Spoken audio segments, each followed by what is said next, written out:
Él es filósofo, ensayista y especialista en filosofías y religiones de la India, licenciado en astrofísica por la Universidad Complutense de Madrid y doctor en estudios del sur de Asia por el Colegio de México.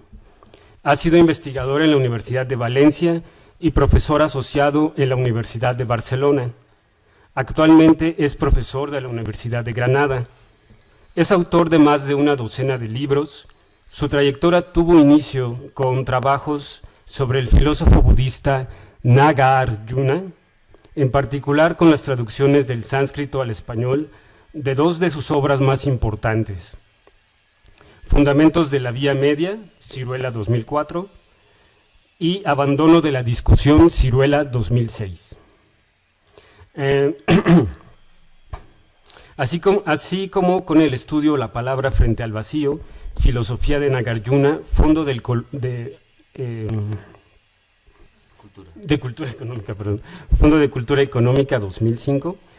También ha trabajado en el ámbito de los estudios budistas, ha publicado Antropología del Budismo, Kairos 2007, una monografía sobre Vasubandhu, la principal figura de la escuela idealista Vijñanavada, Pretextos 2011, Leyenda de Buda, Alianza 2011, y recientemente Budismo Esencial, Alianza 2017. Tradujo además la Bhagavad Gita, el clásico de la literatura religiosa sánscrita, Atalanta 2016, y es autor de los ensayos Arte de Probar, Ironía y Lógica en India Antigua, Fondo de Cultura Económica 2008, y Cosmogonías de India, Fondo de Cultura Económica 2012, así como una monografía sobre medicina india clásica, Kairos 2013. Su interés sobre el budismo y las filosofías indias se ha desarrollado en constante diálogo con el pensamiento filosófico occidental. De esta reflexión han surgido El Cristal Espinosa, Pretextos 2012, El Efecto Berkeley, Pretextos 2012, el aclamado Manual de Filosofía Portátil, Atalanta 2014, La Invención de la Libertad, Atalanta 2016, y su último libro, La Fuga de Dios, Atalanta 2017. Bueno, los dejo en manos del profesor Juan Arnau. Muchas gracias. Gracias de nuevo por estar aquí, por aguantar hasta el final. Quiero dedicar la conferencia a Luis Óscar Gómez, que nos dejó el año pasado, gran maestro, gran sabio, gran persona. Mi conferencia lleva por título En la mente del mundo. Voy a leerla despacio, pero quiero que sea un texto leído y vamos a ver si nos entra en el tiempo del que disponemos. Creatividad y contemplación. Una filosofía de la percepción. Entre los modos de la contemplación, dos son los más frecuentes. El primero puede llamarse, siguiendo a Cicerón, académico. Una vía que persigue la contemplación del orden, dando lugar a ciencias que se sirven de abstracciones como el álgebra o las geometrías no visuales. William James ha dado nombre a la segunda posibilidad, la de los empíricos radicales, tipos ensimismados que optan por experimentar consigo mismos, bajo la premisa de que cualquier viaje es un viaje al interior. Algunos llaman a esta opción místico, aunque la elección es desorientadora.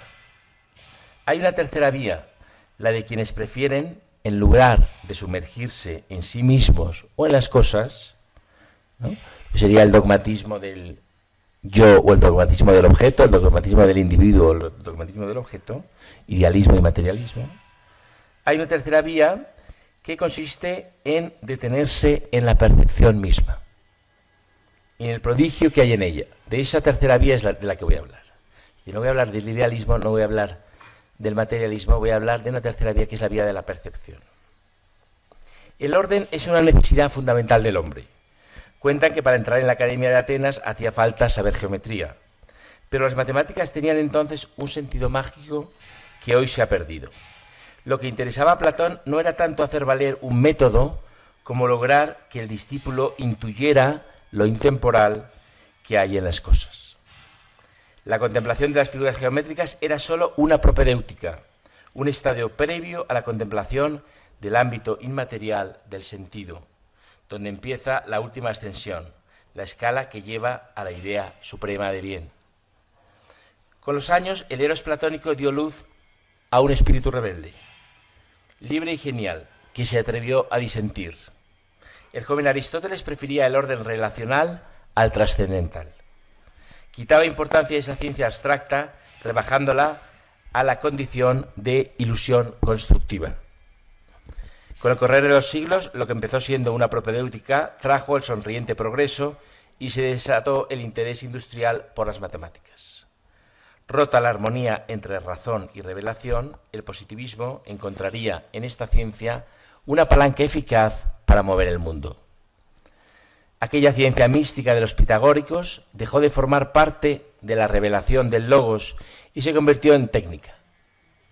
Con ella llegaron los tecnócratas, las falsas maneras de vivir y se arrumbó la inteligencia de la vida.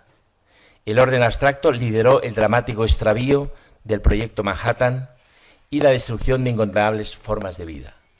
Lo abstracto demostraba una temible capacidad para acabar con lo concreto. Los empíricos radicales suelen reprochar a los académicos el miedo a sí mismos y su querencia por categorías donde las diferencias son abstraídas y finalmente olvidadas. Se quejan de su falta de ironía, de no apreciar el pensamiento que se desmonta a sí mismo. No se humilla la razón reconociendo la insuficiencia de lo verbal. El académico reprocha al místico su ensimismamiento. Prefieren contemplar el orden a la inmersión en los abismos del yo. Para él, la genuina profundidad es visual, una buena perspectiva, una buena disposición de las cosas. Y cuando alguien les echa en cara su irreligiosidad, como hicieron los rabinos con Spinoza, aducen que subsumirse en el orden es subsumirse en Dios. Hay diferencias de método y de posición. Al místico le mueve la sugestión poética, el lado travieso del lenguaje, el conjuro y la admonición. También cierta vanidad. Sin mí, Dios no podría vivir ni un instante. Al académico, en cambio, la capacidad arquitectónica de los símbolos, una sobriedad imperativa muy del gusto del jurista. En toda mística subyace cierto nominalismo, en todo academicismo una confianza desmedida en la razón. Sin embargo, ambos mantienen una dependencia de lo simbólico que no se da en la tercera vía, que es la vía de la percepción.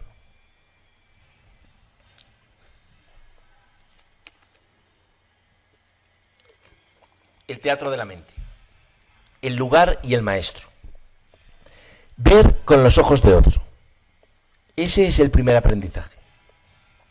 Un movimiento que se obra gracias al maestro.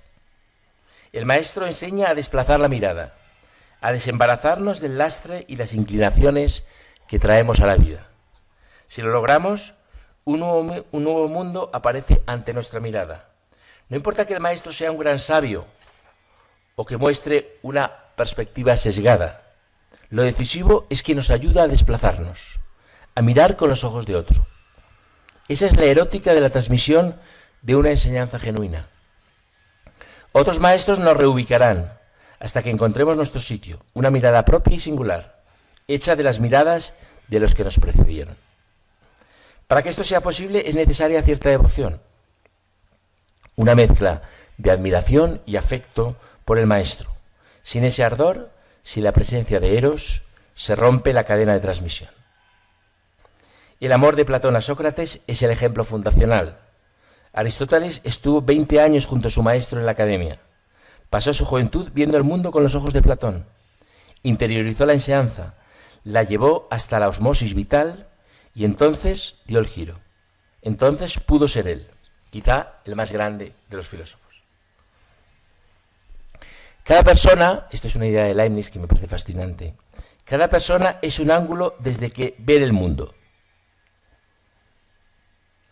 Cada ser es el mundo entero metido en una singularidad en la que no se cumplen las leyes de la física. No estamos ante un holograma, no se trata de que el mundo no se replique en todos los seres por igual. Las metáforas geométricas confunden cuando se aplican a la vida. sino que cada ser reproduce el mundo desde una perspectiva particular. Lo reproduce en el doble sentido de la palabra. Lo engendra y lo proyecta. Hay aquí un componente genésico que es al mismo tiempo visual. Pero ese ángulo no es fácil de encontrar y cuando no se halla se produce la insatisfacción, la ansiedad, el desarraigo vital. Y todo ello hace la vida desdichada. Don Juan, el chamán yaqui, se lo explica a su aprendiz cuando le pide que encuentre su sitio en un pequeño patio.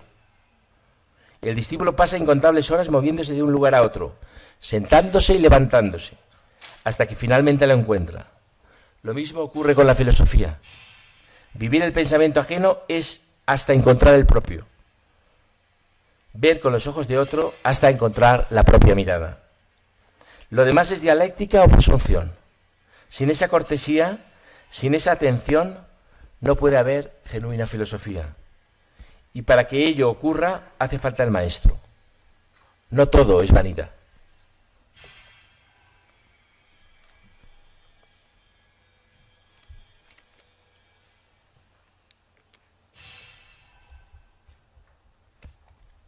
La búsqueda del héroe.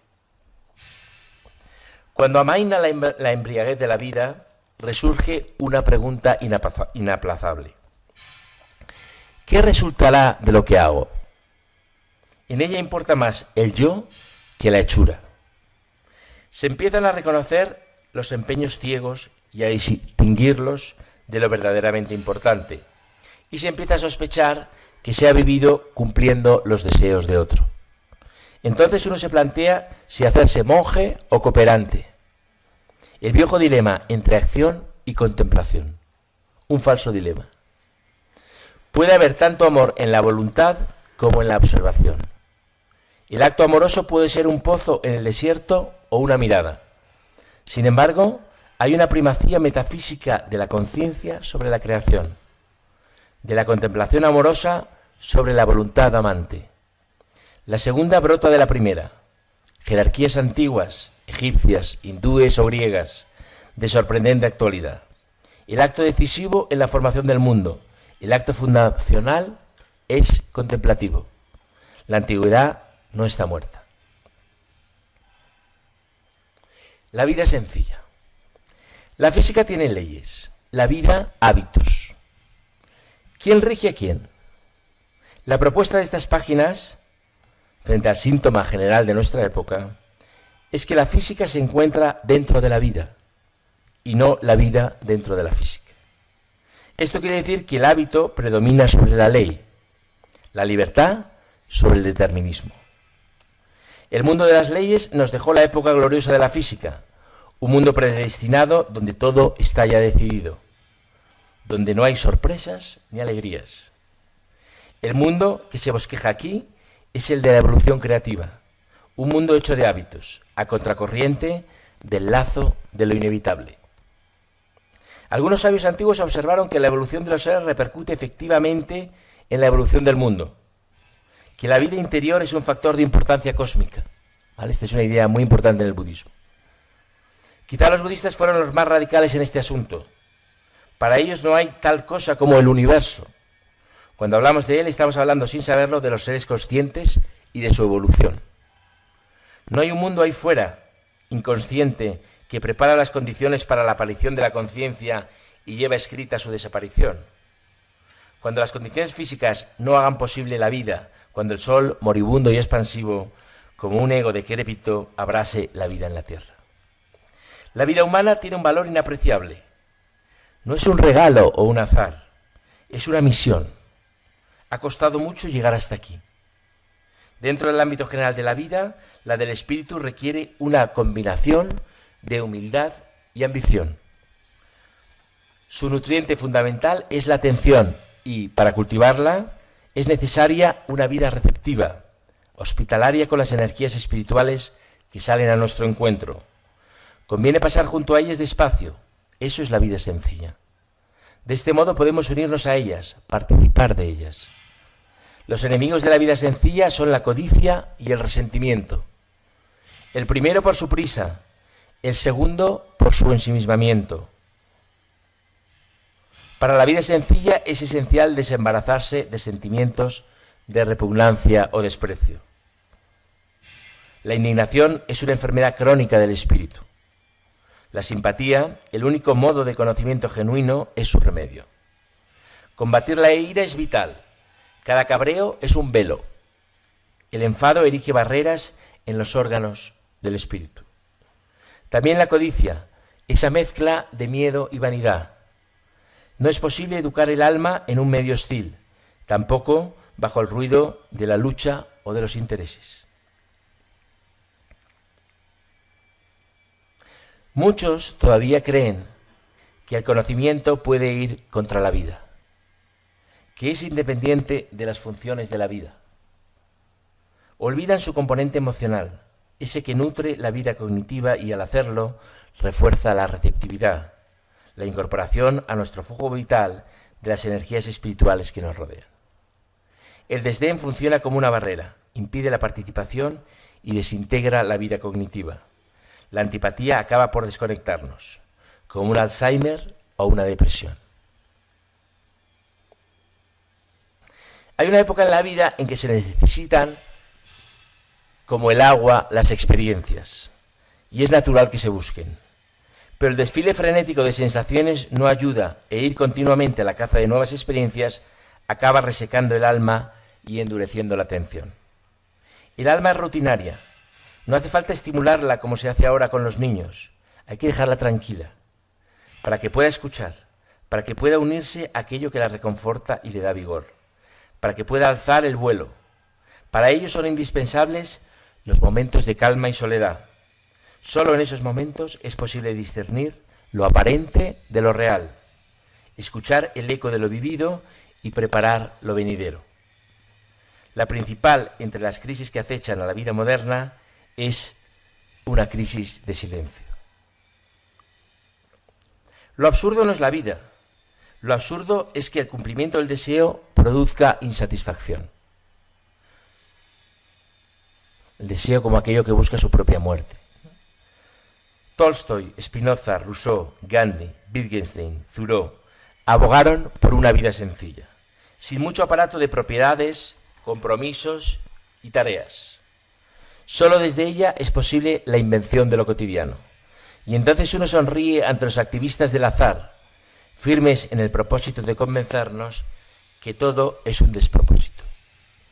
Y se descubre que es en la observación del deseo y no en su cumplimiento donde hay todo un mundo por descubrir. Observación de deseo se equilibra, observación y deseo se equilibran recíprocamente. El arte lo muestra. El deseo irónico.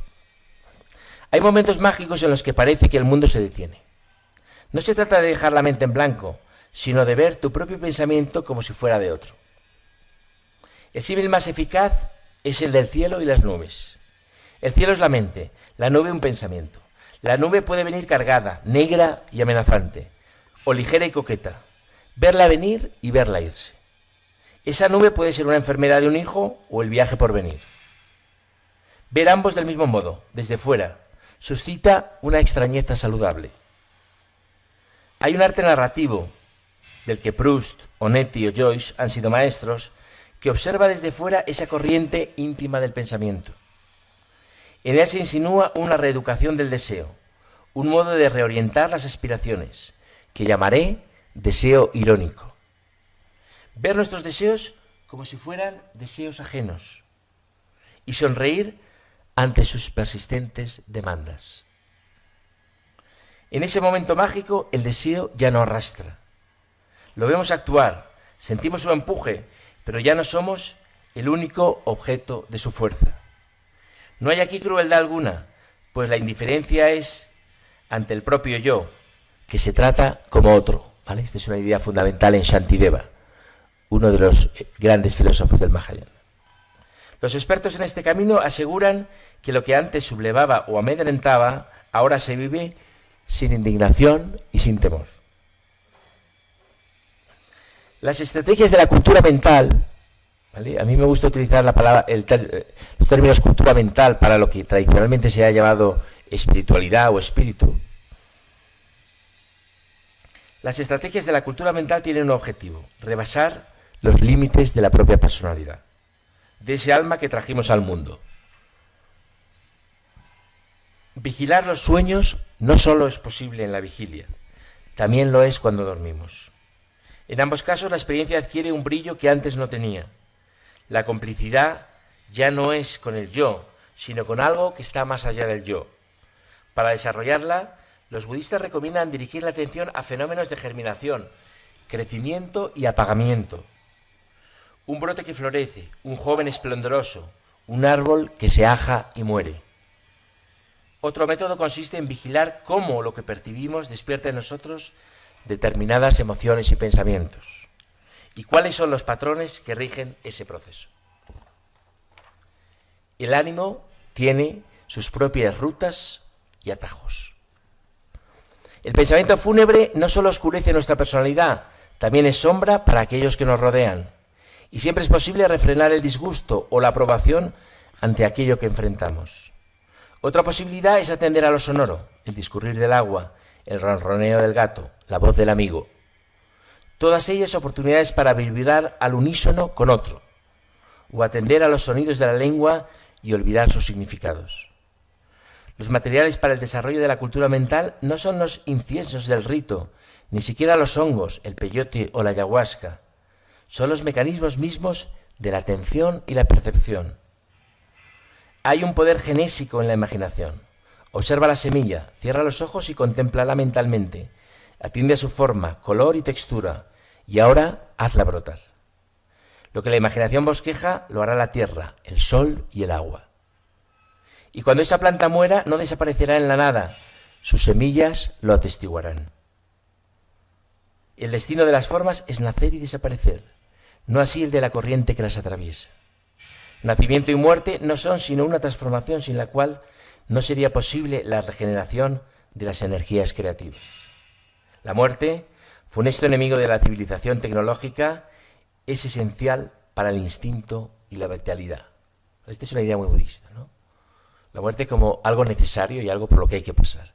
Y digamos que el budismo es la primera gran tradición de pensamiento que se da cuenta de que el problema de la muerte es el problema del yo, ¿no?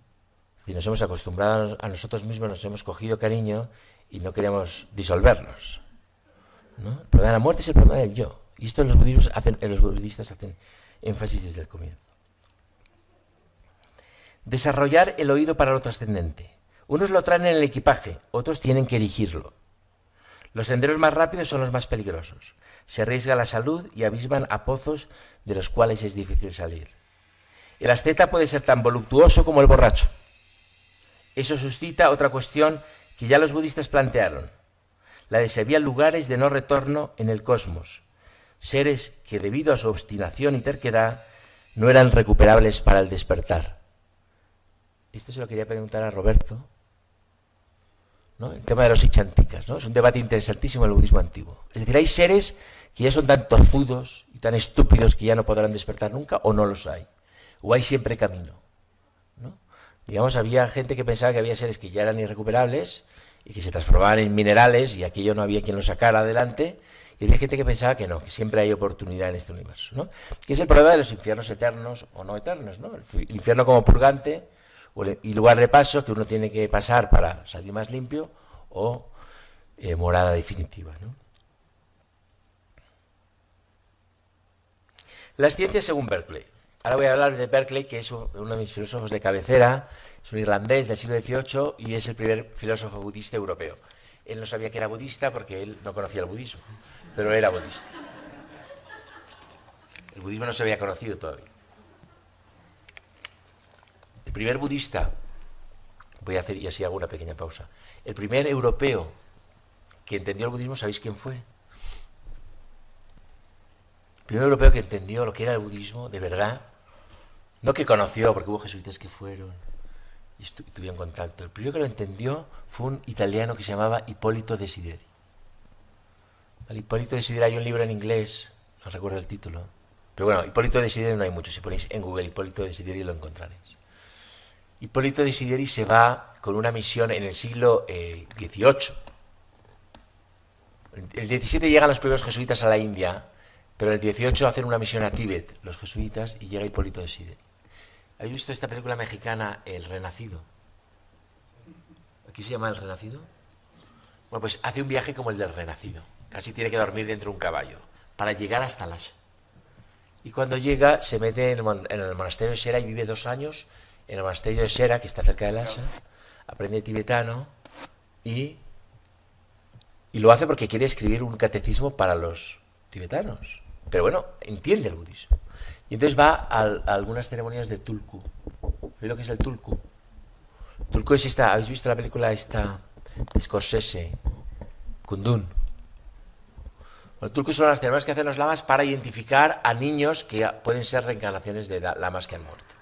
Entonces les dicen, bueno, aquí tienes una campana, un rosario, una escudilla, ¿cuál es el tuyo? Este es el mío, este mío, ¿no? Entonces Desideri va a una de esas ceremonias, va a varias, investiga el asunto y escribe un breve texto donde dice, básicamente las conclusiones son, bueno, aquí hay 2 posibilidades. O que esté amañado, es decir, que digan al niño, tú coge el rosario verde, ¿vale? Que es muy fácil de amañar, tú coge la campanita, la más grande, no la mediana. O que sea una cosa del diablo. Hay 2. ¿Pero qué significa que sea una cosa del diablo? Que es algo que escapa a nuestra comprensión. Porque hay energías con las que no contamos porque no desconocemos. Y entonces, después de investigar todas, llega a la conclusión de que es una cosa del diablo. O sea, que ahí hay poderes que no se pueden identificar. Las ciencias según Berkeley conciben un universo material. Conciben. Imaginan colisiones de electrones, explosiones de estrellas, el viaje de la luz, el gas navegando por el espacio interestelar. Sienten afecto y pasión por el minucioso relato que desgrana su ciencia. Y forman sus ideas con esa narración. Pero se resisten a admitir que conciben, imaginan y sienten. O lo reconocen sin reconocerlo, con otras concepciones, generalmente abstractas, con otras imaginaciones, en infinita regresión. Nadie ha visto un electrón, pero el físico puede trabajar sin verlo. Le bastan sus efectos. Lo mismo le ocurre al creyente. No hace falta ver a la divinidad, le bastan sus efectos. Si tuviéramos ocasión de asomarnos a la trastienda de la existencia, a los bastidores donde se preparan los efectos de lo manifiesto, veríamos en lo alto, alzadas en grúas, las ideas platónicas, los campos de Buda y varios linajes de ángeles. Un poco más abajo, a la altura de los palcos, los arquetipos junguianos, que animan toda la simbología religiosa, y, a nivel de la platea, los mitos y leyendas y metáforas del hombre común. Por debajo del escenario, en el foso, encontraremos a los espíritus de los abismos que, necesitados de compañía, intentan arrastrar a los actores, nosotros, a sus oscuras moradas.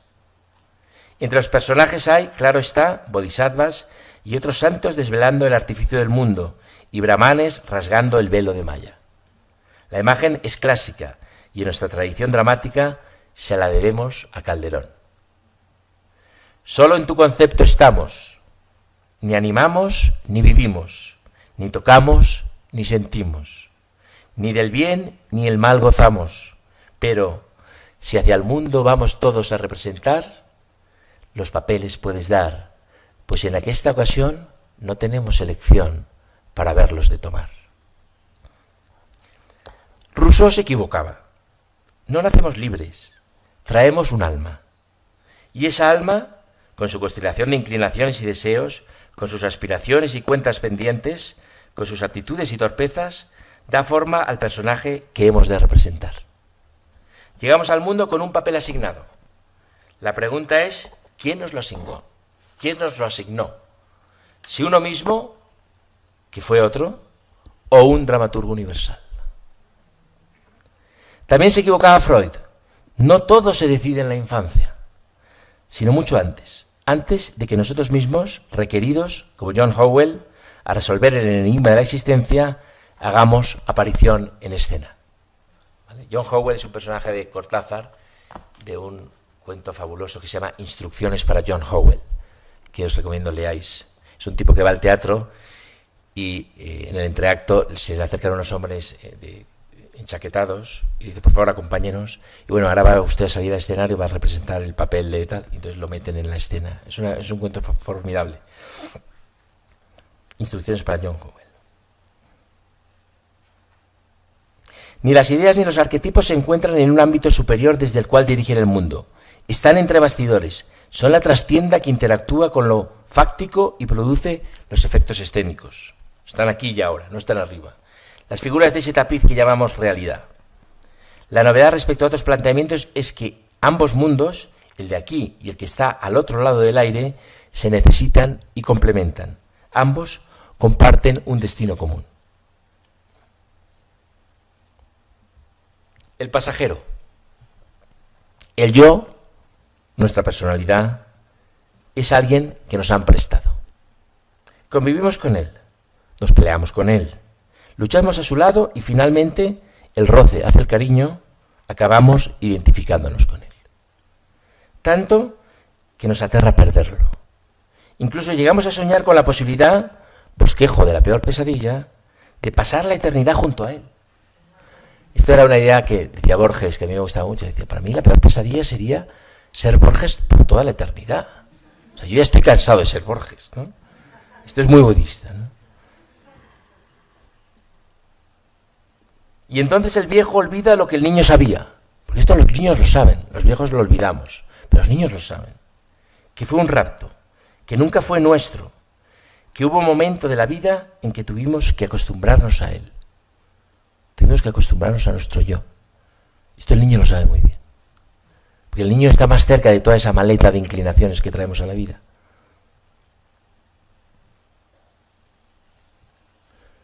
Cuando traduje la Bhagavad Gita, en la introducción, pensaba, ¿por qué tenemos la impresión de que lo eterno es mucho mejor que lo fugaz y lo pasajero? Sobre todo lo inmutable, nosotros cambiamos y siempre, digamos, estamos tratando de encontrar algo inmutable, pero lo inmutable es la piedra. Lo inmutable es aburridísimo. De hecho, es muy probable que este universo se haya creado a partir del aburrimiento de lo inmutable, ¿no? El inmutable aburrido, esto está en los Vedas. El inmutable aburrido dice, bueno, hagamos algo aquí, no quiero estar solo, ¿no? Let's do something. Estamos en el espacio y sucedemos en el tiempo, o eso creemos. Y en la duración y el movimiento ofrecemos diferentes caras de nosotros mismos. Esa metamorfosis de los rostros se encuentra guiada por todo aquello que hacemos. Me explico. El hacer no imita, sino que identifica. Solo lo que hacemos puede cambiar el nombre de las cosas. Y en función de esa hechura, los seres se transmutan y cambian de identidad, como en un sueño. Y ese es el drama del mundo en que vivimos. Esa es la razón por la que algunas filosofías han definido al individuo como una particular unidad de actos. Esta es una idea de Max Scheler, pero es una idea budista también.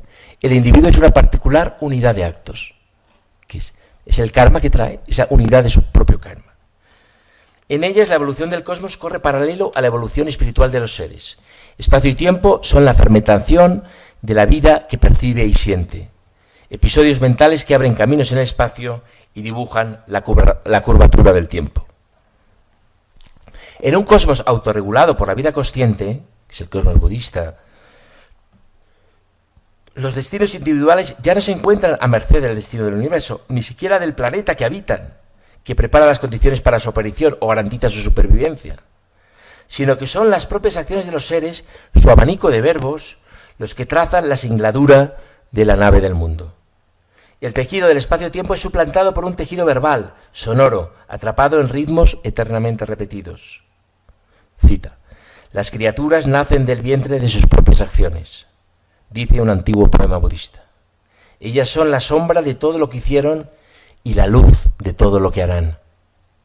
La identidad, ese deseo de perfilar, el color del pintor, el verso del poeta y el ADN del científico, es acto puro, verbo suelto.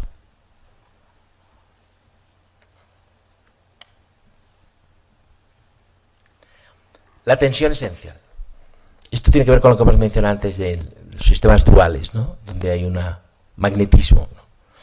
Ya hemos aventurado nuestra hipótesis. El mundo no está hecho de átomos o electrones, ni de cualquier otra sustancia física o química. El mundo está hecho de impresiones. Imaginemos ahora que es posible agrupar esas impresiones en 3 clases. Impresiones de luz, impresiones de oscuridad e impresiones de inquietud. O una mezcla de las 3. Impresiones de luz, impresiones de oscuridad e impresiones de inquietud. ¿Qué son estas 3? Sattva, Rajas y Tamas. ¿Vale? Según la Bhagavad Gita y según el Samkhya, el mundo está hecho de Sattva, Rajas y Tamas. El mundo se despliega y se repliega. Pero lo que es, el material del que está hecho el mundo no son átomos, son Sattva, impresiones. Y esas impresiones son de seres conscientes. Y todos los seres son conscientes. Las piedras también. Van lentas, las piedras. Son tozudas, pero también perciben. Sobre todo el contacto, ¿no?, con otra piedra, ¿no? Todo es conciencia, Sattva, Rajas y Tamas.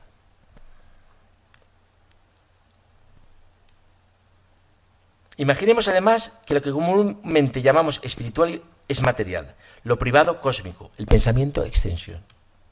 Esa fue la propuesta de una antigua filosofía india, el Samkhya. Se trata de un dualismo peculiar. Y digo peculiar porque es esa trinidad de elementos la que explica la evolución del mundo. Y detrás de ella, como trasfondo de lo manifiesto, una conciencia sin contenido. O mejor, una conciencia cuyo contenido es el propio mundo. O mejor, las criaturas de ese mundo que piensan y sienten, que son todas. Desde el ángel hasta el mineral, desde la galaxia hasta el electrón. ¿No es un mundo disparatado? Claro que lo es.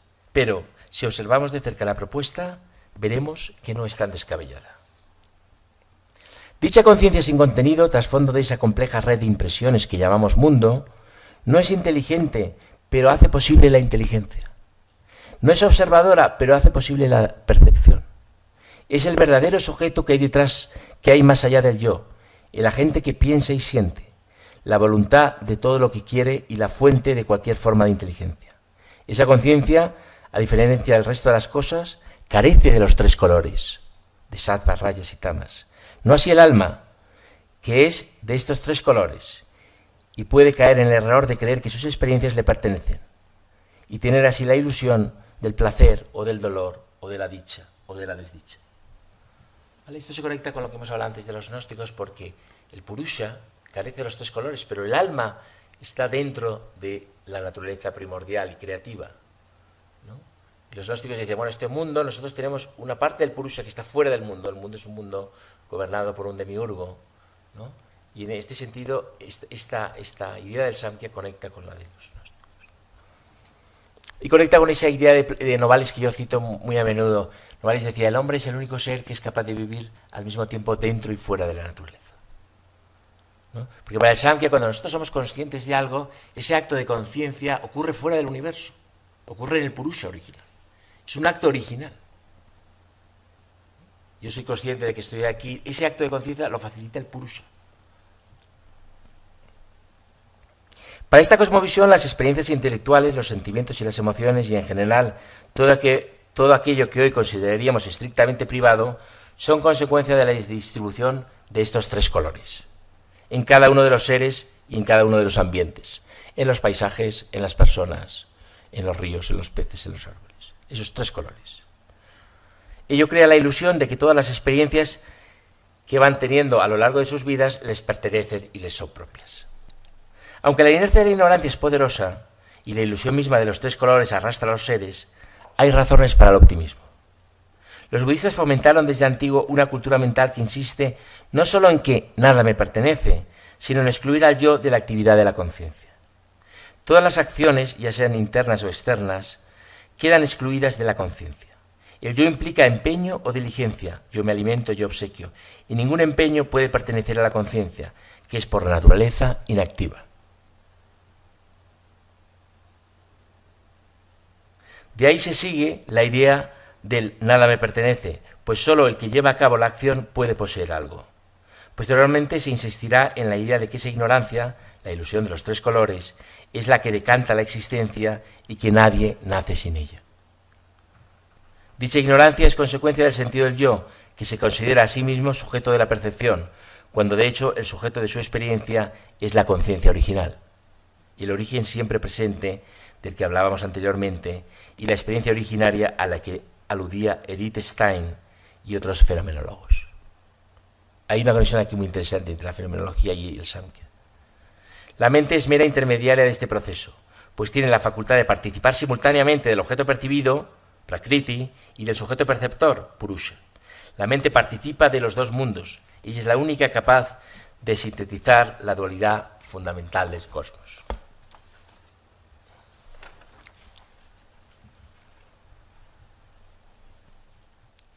El cuarzo y la rosa. Y esto es ya el final. La conciencia no es una facultad que puedan ejercer o no ejercer los seres, sino el trasfondo mismo de la existencia, así como del espacio y el tiempo en el que viven. Cuando son conscientes de algo, los seres ejercen una actividad mental propia, combinación de los tres órganos internos, lo inteligible, el sentido del yo y la mente, Buddhi, Ahamkara y Manas. En ese orden jerárquico. Esto es muy interesante. Lo inteligible, el sentido del yo, que sería el alma, y la mente. Es decir, lo inteligible está por encima del sentido del yo. Y luego la mente, que es la que puede dar el salto al pulso. Desde esta perspectiva, la conciencia de la persona no es intencional, aunque cree serlo. Esta es una idea fundamental también. La conciencia de la persona no es intencional, aunque cree serlo. Es conciencia refleja. Aunque se siente directa, carece de objeto, aunque afecta sensibilidad. Esa es la ilusión de la aventura de la percepción. Desde antiguo se ha disputado la intencionalidad de la conciencia. Los moralistas generalmente la afirman. Los que la consideran una cosa más entre las cosas, una actividad o foco de actividades, la niegan. Esta filosofía rechaza ambos planteamientos. Por un lado postula una conciencia al margen del espacio y el tiempo, por otro asume sin cortapisas su falta de intencionalidad. Esa conciencia, que es el trasfondo de lo manifiesto, es vacía y sin contenido. Es inactiva e independiente del mundo empírico. No es ni continente ni contenido, pero se refleja en dicho mundo empírico. Carece de temporalidad, espacialidad, historicidad, memoria y duración. No es posible definirla mediante categorías empíricas, pero se puede inferir su presencia como reverso de lo contingente. La materia es necesidad, la conciencia es libertad. Y la persona puede encontrar el modo de reconciliarlas. La conciencia se refleja en la naturaleza sin verse afectada por ella. Dicho reflejo hace posible lo que llamamos experiencia consciente, una ilusión fecunda que hace parecer que la conciencia forma parte del mundo natural, cuando de hecho está más allá de este. De ahí que se recurra a la metáfora del espejo. La luna se refleja en el agua. Esa imagen reflejada puede deformarse por el movimiento del agua, sin que ello afecte a la luna. El agua, el espejo sucio deformado, es la naturaleza, mientras que la luna es la conciencia inmutable. Pero hay un contrarreflejo, un viaje de vuelta, el reconocimiento de este hecho que resulta liberador. Así pues, la conciencia es el testigo, un espectador inmutable y neutral. No juzga al mundo, se recrea en él. La naturaleza exhibe sus manifestaciones y la conciencia es la persona que experimenta esas creaciones. Esas relaciones entre naturaleza y espíritu confieren al universo un carácter amoroso. La unión de un principio masculino, la conciencia, y otro femenino, la creatividad. Y dicha reciprocidad se explica mediante la alegoría del cojo y el ciego. El cojo no puede moverse, pero puede ver. El ciego puede andar, pero no puede ver. El cojo se sube a hombros del ciego y ambos recorren el camino. Y esa es la marcha del mundo. El cojo es la conciencia y el ciego la naturaleza. De su asociación procede el mundo que conocemos. Dicha reciprocidad crea la ilusión al espíritu de que él mismo se encuentra encadenado, pero no lo está. Como ya se dijo, deshacer ese malentendido tiene un efecto liberador. Otra metáfora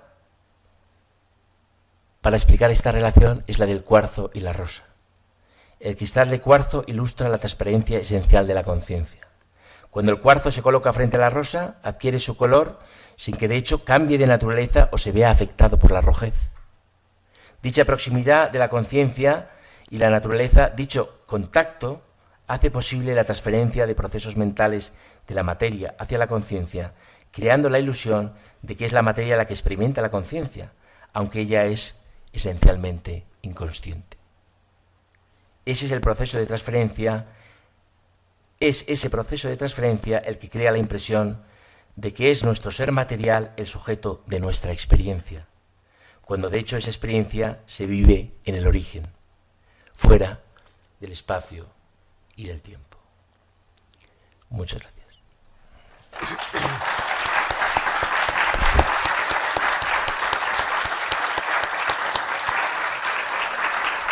Muchas gracias, profesor Arnaud, por sus excelentes reflexiones acerca de la conciencia, el juego del mundo, el juego del yo.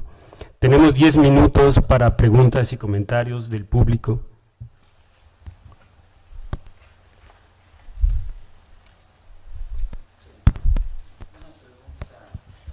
Muy sencilla. Me gustó mucho la conferencia. ¿La vas a subir a algún...? Sí, para poderla reflexionar con más calma. Pues te puedo dar esta. Gracias. Esto es parte de un libro que se publicará.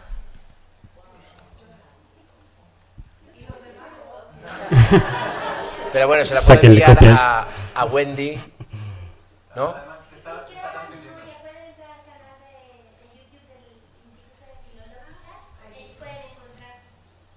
En YouTube. ¿Vale? YouTubers. Y así me convertiré en youtuber, que es lo que desea mi hijo. Si yo soy un youtuber ya tengo todo su respeto. De otro modo no.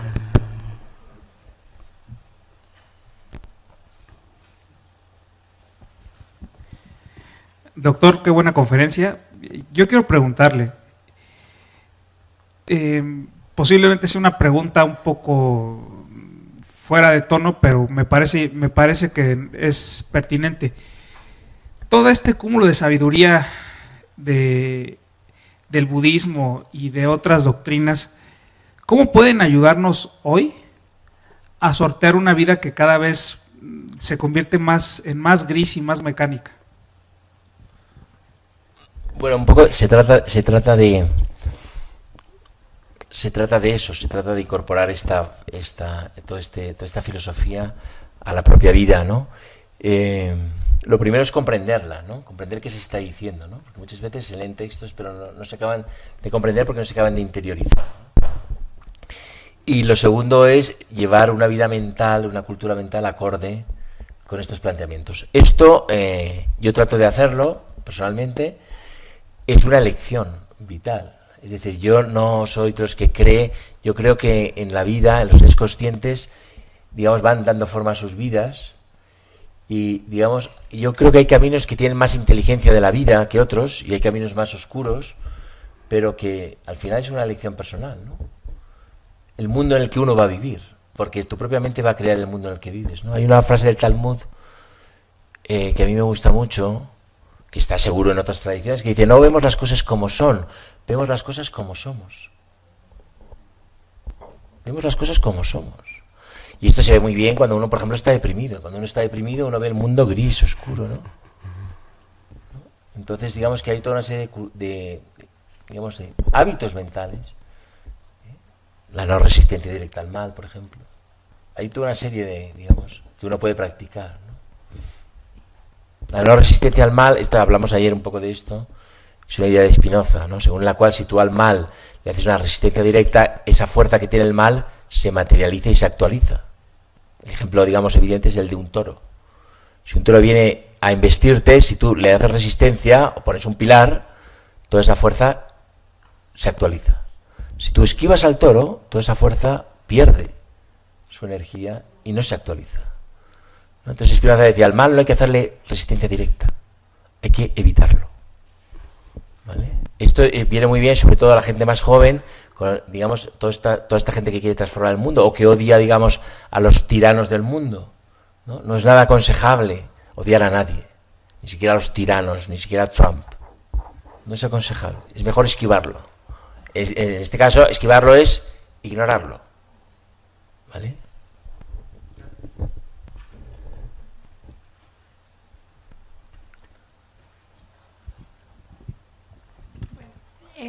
¿Cómo concilia Juan Arnau su formación científica como astrofísico y su camino humanista?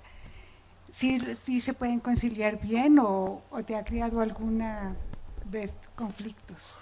Bueno, yo ahora soy más humanista que científico, digamos, que astrofísico, ¿no? Pero yo estoy muy orgulloso de haber estudiado ciencias, porque me ha permitido, digamos, abordar las ciencias. De esto hablamos ayer, que presentamos un libro de historia de la ciencia que se llama La fuga de Dios, las ciencias y otras narraciones. Digamos, me ha permitido abordar el tema de las ciencias, ¿no? Y el tema de las ciencias frente a las humanidades y las ciencias como, digamos, juzgan o someten a las humanidades en un mundo dominado por la técnica. Entonces, yo ahora me considero humanista y me considero un defensor de las humanidades, y este libro es una defensa de las humanidades. Pero yo puedo hablar de la ciencia porque tengo una formación. El problema del humanista en general es que no puede hablar de la ciencia porque no tiene formación, desconoce, entonces tiene miedo, Ha habido grandes filósofos, estoy pensando en dos, pero hay más seguro, que han hablado muy bien de la ciencia y no tienen la formación científica, pero tenían la inteligencia suficiente para desentrañar. Uno fue Merleau-Ponty, que hacía una radiografía de la física extraordinaria, y él no era físico, y otro fue Bergson. Pero bueno, seguro que hay más. Berkeley, por ejemplo, critica toda la física newtoniana. Claro, cuando Berkeley es contemporáneo de Newton. Newton es un poco más mayor. Berkeley va al entierro de Newton en Londres. Y ahí se encuentra con Voltaire. Esto lo cuento yo en un libro que se llama El efecto Berkeley, ¿no? Pues Berkeley, digamos, Newton es Newton. A lo que voy es que Newton, digamos, no ha tenido todo ese recorrido que tiene luego y toda esa importancia que ha tenido en la modernidad. Pero Berkeley dice, bueno, este planteamiento de Newton es un disparate, esto de un espacio y tiempo absolutos, con el cual se miden. Pero Berkeley se atreve a decirlo porque Newton no es Newton y porque Berkeley sabía muchas matemáticas, ¿no? Entonces, digamos, tener formación científica te permite, o de estas ciencias duras o abstractas, te permite pues poder hablar un poco de la...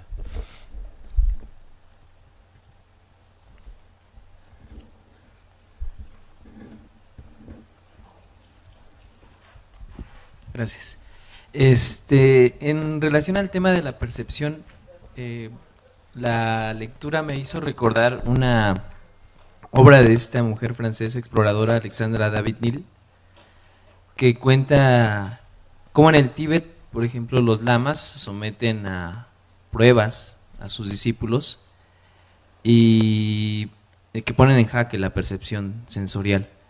Y hay una paradoja que ella cita, que el lama pone al discípulo, que le dice que hay una bandera que se mueve con el viento, y el lama le pregunta, ¿qué es lo que se mueve, la bandera o el viento? Entonces no sé qué me pueda comentar al respecto de esta paradoja.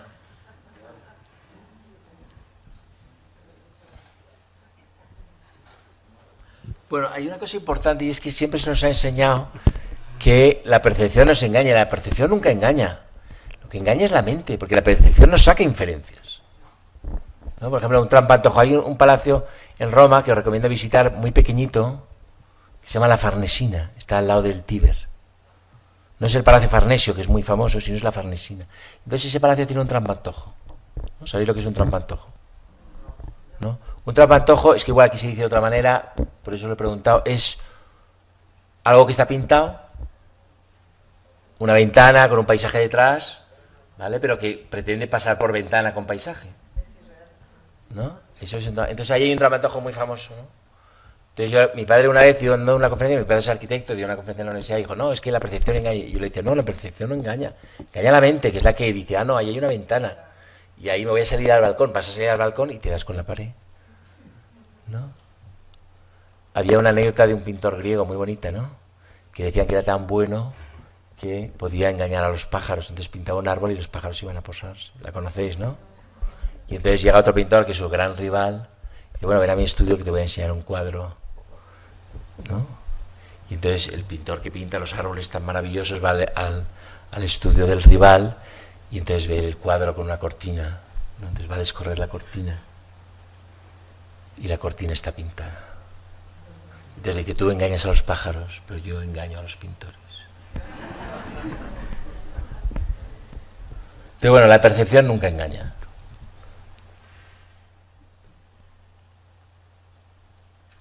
Tenemos tiempo para una pregunta final.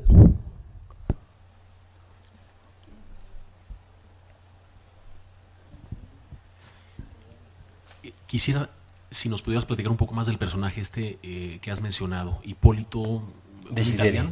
¿Cómo se apellida? Desideri. Desideri. ¿Vale? ¿Era jesuita o me confundí? Jesuita. Es jesuita. Tiene una historia más dramática porque...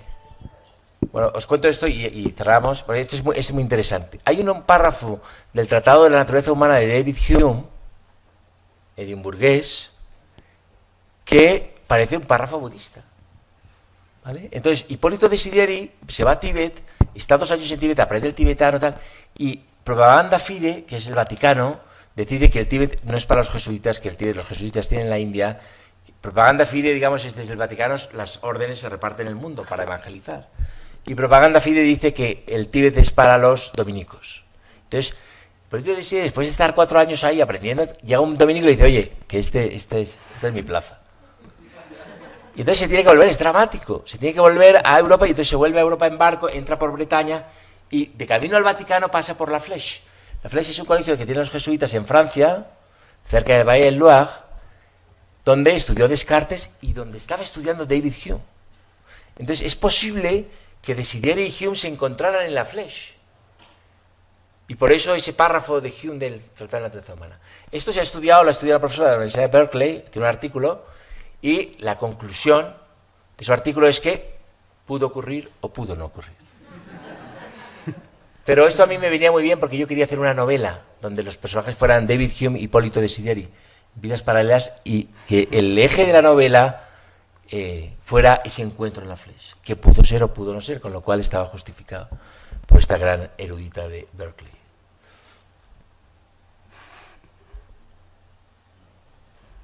Bueno, pues nuevamente agradecemos al profesor Juan Arnau por su excelente presentación. También gracias a ustedes por asistir y los esperamos para las actividades que comienzan en la tarde. Gracias.